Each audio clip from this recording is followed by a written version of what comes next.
আসসালামু আলাইকুম। আজকের ক্লাসে আলোচনায় থাকছে অনার্স দ্বিতীয় বর্ষের সমাজ বিজ্ঞান বিভাগের জন্য কিভাবে প্রস্তুতি গ্রহণ করবে। সেই সাথে আলোচনায় থাকবে শেষ সময়ে যে বোর্ডগুলো অবশ্যই তোমাকে খুব ভালোভাবে গুরুত্ব সহকারে পড়তে হবে। শিক্ষার্থী বন্ধুরা, খুবই গুরুত্বপূর্ণ একটা ক্লাস, সো অবশ্যই ক্লাসের শেষ পর্যন্ত মনোযোগ ধরে রেখে সাথেই থাকো। তোমরা জানো আগামী 2 জানুয়ারি থেকে অনার্স দ্বিতীয় বর্ষের পরীক্ষা শুরু হতে যাচ্ছে এবং প্রথম পরীক্ষাটাই হচ্ছে ইংলিশ কম্পালসারি।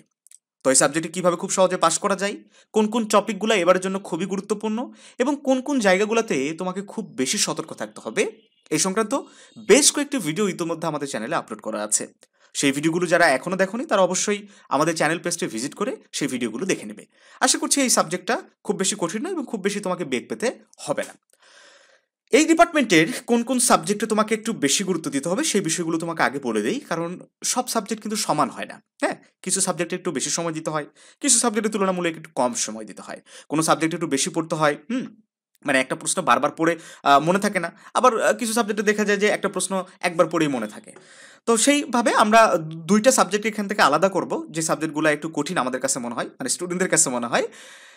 1 নম্বর সাবজেক্ট হচ্ছে ইন্ট্রোডাক্টরি অ্যানথ্রোপোলজি, অর্থাৎ প্রারম্ভিক নৃবিজ্ঞান। এই সাবজেক্টটার যে প্রশ্নের কোয়ালিটিগুলা, যে পয়েন্টগুলা, এগুলো একটু মনে রাখা কঠিন। হ্যাঁ, এই জন্য এটাতে একটু বাড়তি সময় দিতে হবে, বেশি বেশি পড়তে হবে, যাতে আমরা ঠিকভাবে পয়েন্টগুলো মনে রেখে পরীক্ষায় ভালোভাবে লিখতে পারি।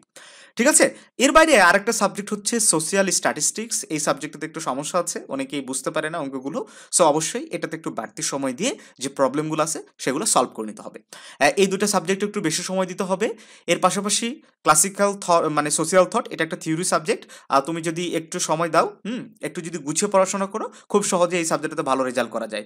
এর পাশাপাশি আছে রিসার্চ মেথোডোলজি। হ্যাঁ, এটাতেও খুব বেশি এফোর্ট দিতে হবে না।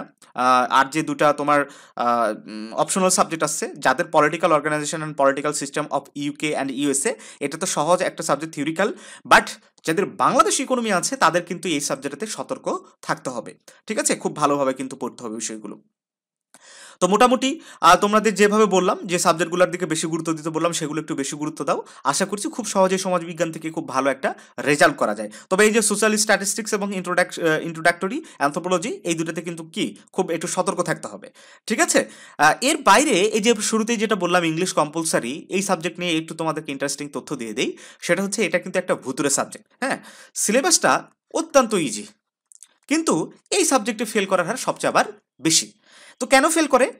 তো ফেল করার মোটামুটি বেশ কয়েকটা রিজন আমরা একটা ভিডিওতে তুলে ধরেছিলাম, আজকে একটু তোমাদেরকে ধারণা দেই। সেটা হচ্ছে ভয়। হ্যাঁ, ইংলিশে আমাদের ভয় কাজ করে, এর কারণে আমরা পড়তে যাই না। আমরা মনে করি যে পরীক্ষার হয়তো 1 সপ্তাহ আগে এটা আমরা স্টার্ট করবো, কিংবা আজকে স্টার্ট করবো, কালকে স্টার্ট করবো, এভাবে দেখা যায় যে পরীক্ষা চলে এসেছে, মানে পড়াই হয় না এই সাবজেক্টটাতে। একদম লাস্ট মোমেন্টে আমরা কি করি, ইউটিউবে লিখি যে ইংলিশ শর্ট সাজেশন।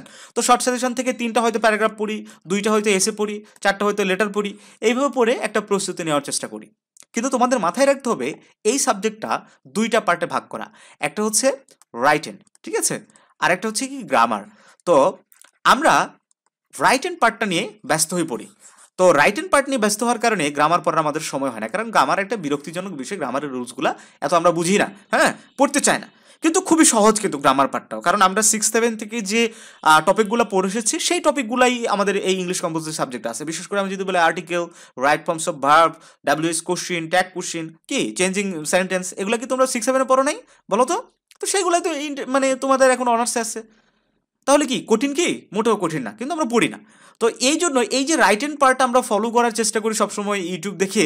তো রাইট হ্যান্ড পার্টের একটা বিষয় কি, তুমি যদি 60 মার্ক থাকে, তাই না? তো 60 মার্কের মধ্যে তুমি 60 মার্ক যদি বই দেখে হুবহু ছাপাই দিয়ে আসো, আর গ্রামার পার্টে যদি তুমি মার্কস যদি না পাও, তাহলে কিন্তু তোমাকে পাস দিবে না। হ্যাঁ, টিচাররা সবসময় দেখার চেষ্টা করে একটা স্টুডেন্ট গ্রামার পার্টে কতটুকু অ্যান্সার করেছে। যদি কোনো স্টুডেন্ট গ্রামার পার্টে ভালো করে, তাকে রাইট হ্যান্ড পার্টে এমনিতেই মার্কস দেয় আর কি। ঠিক আছে, তো এইটা কোনো বিষয় না, এই জন্য তোমাকে খেয়াল রাখতে হবে গ্রামার পার্টে।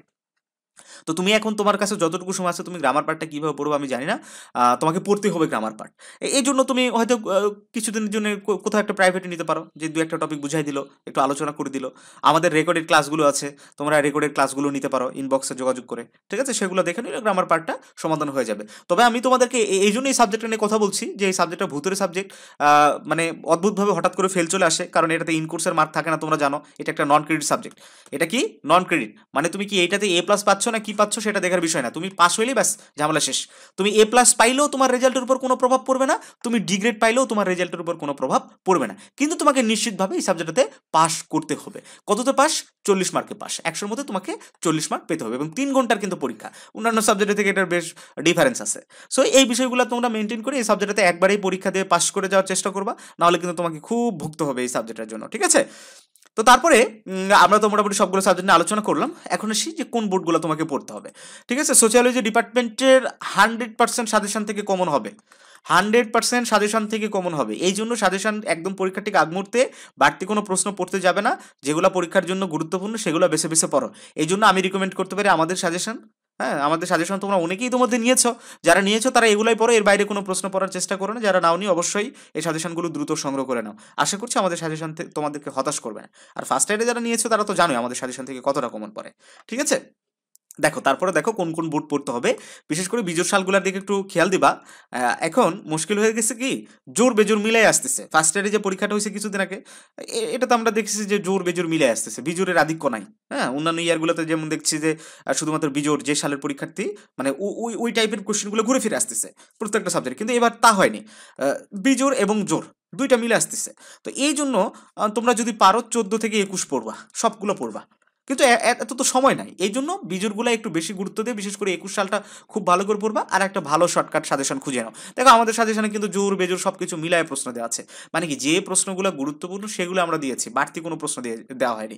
দেখো এইটা একটা জোর সালের কোশ্চেন, এটা বিজোড় সালের কোশ্চেন। দেখো এই একটা কোশ্চেন কি, মুদ্রাস্ফীতি বলতে কি বোঝে, খুবই খুবই গুরুত্বপূর্ণ একটা কোশ্চেন। হ্যাঁ, এরকমভাবে অধ্যায় ভিত্তিক সাজানো গুছানোভাবে ইভেন তুমি নিজেও বুঝতে পারবা এই সাজেশনগুলো কেন আমরা মানে প্রশ্ন দিয়েছি সাজেশনে। হ্যাঁ, এই প্রশ্নগুলো কেন বেশি গুরুত্বপূর্ণ, এই যে দেখো জোর বেজোর মিলাই কিন্তু আমরা প্রশ্ন দিচ্ছি। সো তোমাকে একটা ভালো সাজেশন খুঁজে নিতে হবে, যাতে করে তুমি খুব সহজেই একটা ভালো প্রস্তুতি নিতে পারো। তারপরও সাজেশন আমাদেরটা নিতে বলছি না, তুমি যে কোনো কারোটা ফলো করতে পারো, তোমাকে অবশ্যই যাচাই বাছাই করে নিতে হবে। একটা সাজেশন ফলো করলেই তো শুধু না, পরীক্ষায় কমন পড়তে হবে।